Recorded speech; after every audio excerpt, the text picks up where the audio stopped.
विक्रम और अनीता घबराकर तुरंत पीछे मुड़े। उनके रोंगटे खड़े हो गए क्योंकि उनके बिल्कुल पीछे बड़ी भूतनी और छोटी भूतनी खड़ी थीं। आज तुम इस बाग के सबसे बड़े आम के पेड़ की मोटी शाख पर बैठकर निगरानी करो। जैसे ही वे दोनों बाग में दाखिल हों, तुरंत मुझे आवाज देना। मैं वहीं कुएं के पास रहूंगी। बड़ी भूतनी जी, पूरी रात हमने बाघ की रखवाली कर ली है। अब रात काफी बीत चुकी है। मेरे ख्याल से अब इस समय कोई भी हमारे बाग में आम चुराने नहीं आएगा। अब हमें बाघ के पास अपने कुएं पर जाकर आराम कर लेना चाहिए। अगर कोई आ भी गया तो हमें तुरंत उसकी खबर हो जाएगी। तुमने बिल्कुल सही कहा छोटी भूतनी। रात के 3 बजे बज चुके हैं। अब इस समय कौन इतना बेवकूफ होगा जो हमारे बाग में आकर आम तोड़ने की कोशिश करेगा। चलो कुएं पर चलते हैं, थोड़ी देर आराम कर लेते हैं।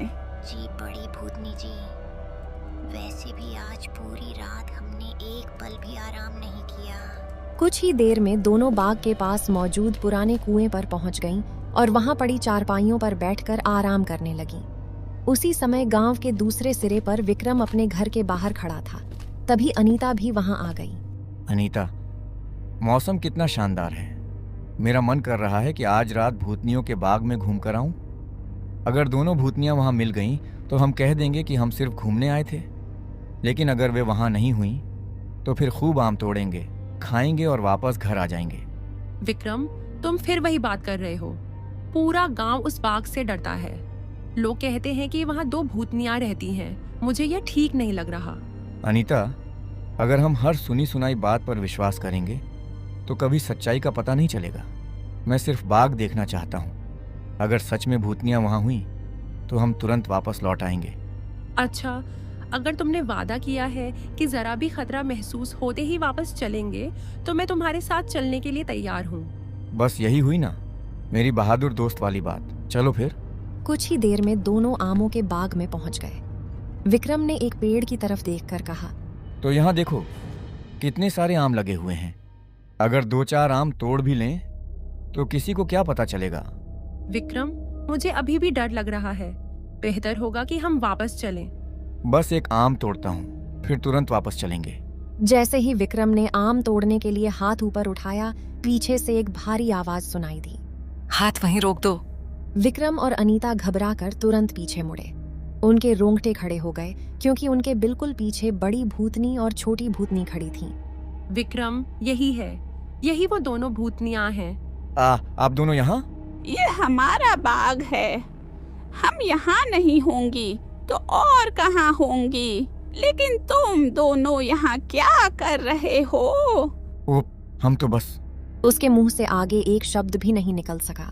बड़ी भूतनी जी, लगता है यही वो दोनों हैं जो हमारे आम तोड़ने आए हैं। बड़ी भूतनी ने विक्रम और अनीता को गौर से देखा। बताओ, रात के इस समय हमारे बाग में आने की वजह क्या है? सच सच जवाब देना, क्योंकि झूठ बोलने वालों को हम तुरंत पहचान लेते हैं। विक्रम ने घबराकर एक गहरी सांस ली। बड़ी भूतनी जी, मैं आपसे झूठ नहीं बोलूंगा। हम सच में आपके बाग में आम तोड़ने आए थे। मुझे लगा था कि शायद आप यहाँ नहीं होंगी। मैंने ही अनीता को अपने साथ आने के लिए मजबूर किया था। इस मामले में इसका ज्यादा कसूर नहीं है। अगर सजा देनी है तो मुझे दीजिए, इसे नहीं। बड़ी भूतनी जी, मैंने विक्रम को बहुत मना किया था। मैं तो शुरू से ही डर रही थी। मैं बार बार कहती रही कि हमें यहाँ नहीं आना चाहिए, लेकिन आखिर में मैं भी इसके साथ आ गई। यह मेरी भी गलती है। हम दोनों अपनी गलती मानते हैं। बड़ी भूतनी जी, ये दोनों अपनी गलती मान रहे हैं, लेकिन क्या पता ये सिर्फ अपनी जान बचाने के लिए ऐसा कह रहे हों। अगर आज हम तुम्हें छोड़ दें तो क्या गारंटी है कि तुम दोबारा हमारे बाग में नहीं आओगे? विक्रम ने तुरंत जवाब दिया। मैं वादा करता हूँ आज के बाद कभी इस बाग की तरफ देखूंगा भी नहीं। मुझे अपनी गलती का एहसास हो गया है। हमें एक मौका दे दीजिए। हम आपका ये एहसान जिंदगी भर नहीं भूलेंगे। छोटी भूतनी ने कुछ देर सोचा, फिर धीरे से बोली। बड़ी भूतनी जी, कई सालों में पहली बार कोई इंसान अपनी गलती मान रहा है। शायद इन्हें एक मौका दे देना चाहिए। बड़ी भूतनी कुछ पल खामोश रही, फिर उसने विक्रम और अनीता की तरफ देखा और कहा, हम तुम दोनों को एक शर्त पर माफ करते हैं। कौन सी शर्त? कौन सी शर्त? आज के बाद कभी भी इस बाग में कदम नहीं रखोगे, न आम तोड़ने आओगे और न किसी दूसरे को यहाँ आने की सलाह दोगे।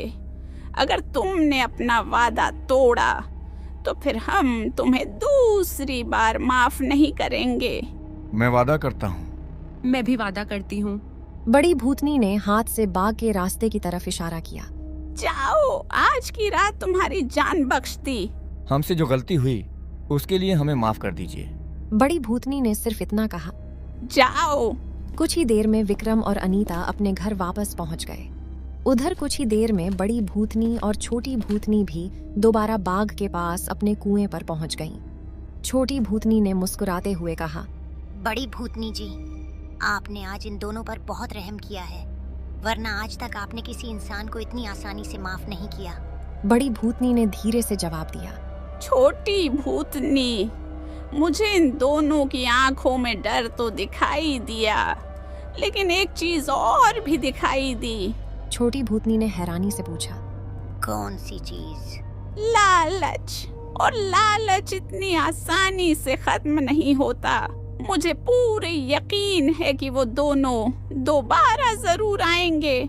छोटी भूतनी ने हैरान होकर कहा, क्या आपको सच में ऐसा लगता है? हाँ, और अगर वो दोबारा आए तो इस बार हम उन्हें सिर्फ डरा कर वापस नहीं भेजेंगे।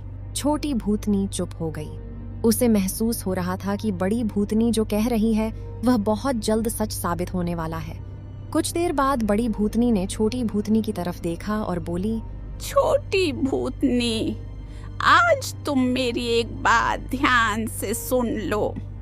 मुझे पूरा यकीन है कि विक्रम और अनीता दोबारा हमारे बाग में जरूर आएंगे। इंसान जब लालच में आ जाता है तो वह अपना वादा बहुत जल्दी भूल जाता है। अगर सच में वापस आ गए तो फिर हमें क्या करना होगा? पूरा गांव देखेगा कि मैं उन दोनों के साथ क्या करती हूँ। तो अब हम क्या करें ताकि वे दोनों हमारे जाल में फंस जाएं?